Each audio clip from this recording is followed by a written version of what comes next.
Welcome to the vlog! And Pasko na. In a Yes. few days. In So, very few days. And it's cold. It's still cold. yeah. And what we're gonna cook today is something that would require pound cake. Pero nagpunta kami sa Costco. They don't have it. They said they only have it seasonal na lang. Seasonal na, hindi na siya all throughout meron. Pero, naghanap kami ng recipe, of course, sa Google. So, tatry namin, first time. So, I hope it turned out good. And we're gonna cook crema de fruta after we make our own sponge cake or pound cake. So, welcome to our kitchen!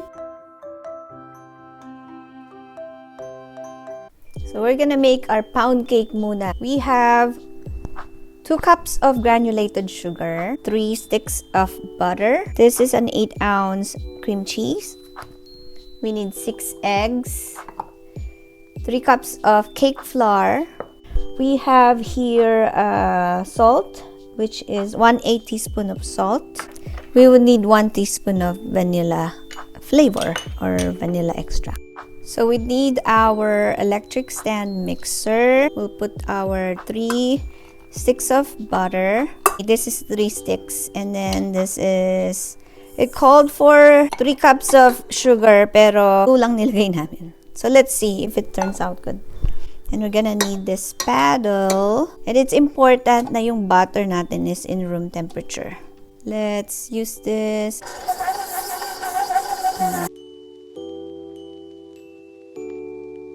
And now we're gonna add our cream cheese. We're gonna mix it again until it's smooth.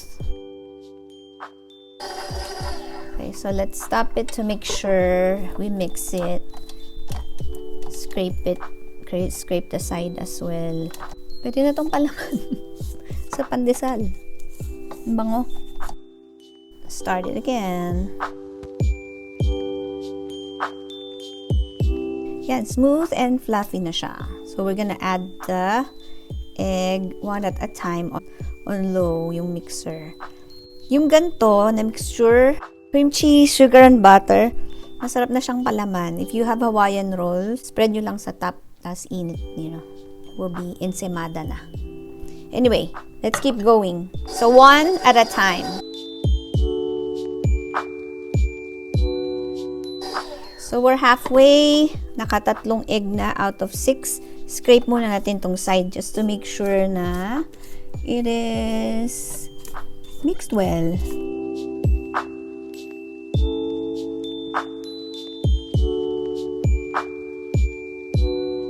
Now we're gonna add the flour gradually, so pa konti-konti, and same process, slow mixer setting and scraping it periodically.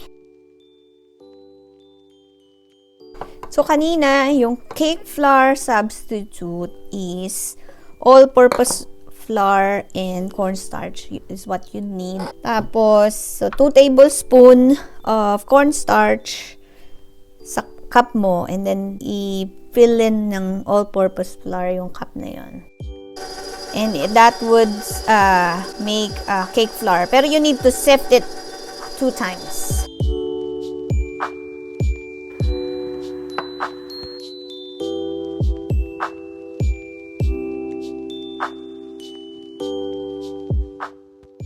So, we'll keep repeating the process, and the mixture, the slow mixture, should be 1 minute total.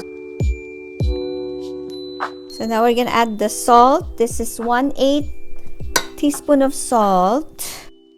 So if you don't have vanilla extract, you could use vanilla flavor 1:1. So this recipe calls for 1.5 tablespoons. So I'm using 1/2 tablespoon, so 3 nito. We're gonna blend again until it's smooth, and we'll move on to the next step. Ang bango na niya. So now we're gonna transfer this to our greased pan.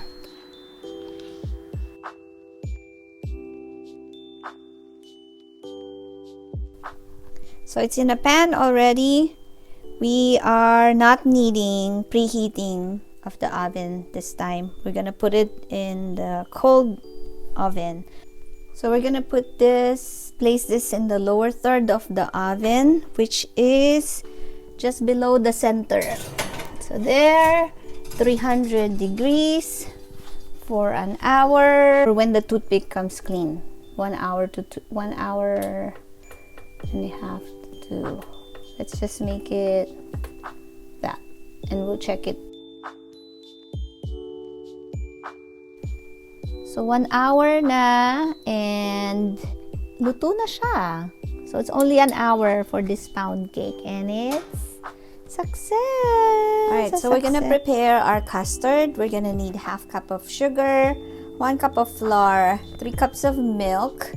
This is a quarter stick, or you'd say quarter cup of butter, 4 egg yolks. We'll need a teaspoon of vanilla, a total of 30 ounces fruit cocktail that we drained. We're gonna save this with to make clear jello as a topping or a finishing for our crema de fruta. So let's cook it.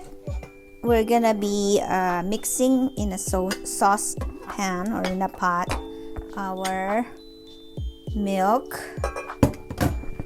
sugar, and flour. So we'll put this in the stove over medium heat and mixing it constantly. Tunawin ko muna. Let me dissolve it first.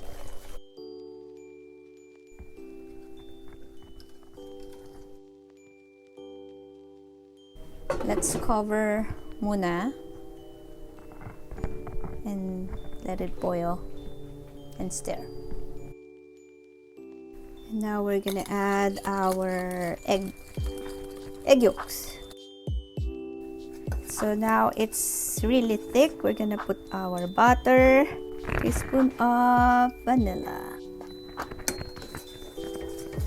We will pour this over our sponge cake later, followed by the fruit cocktail.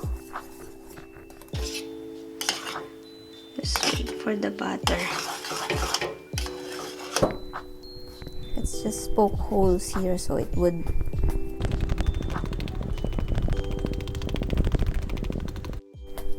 moisten to the inside.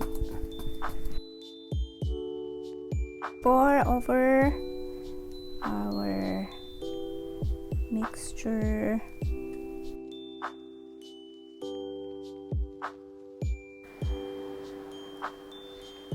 And now we're gonna put our fruit cocktail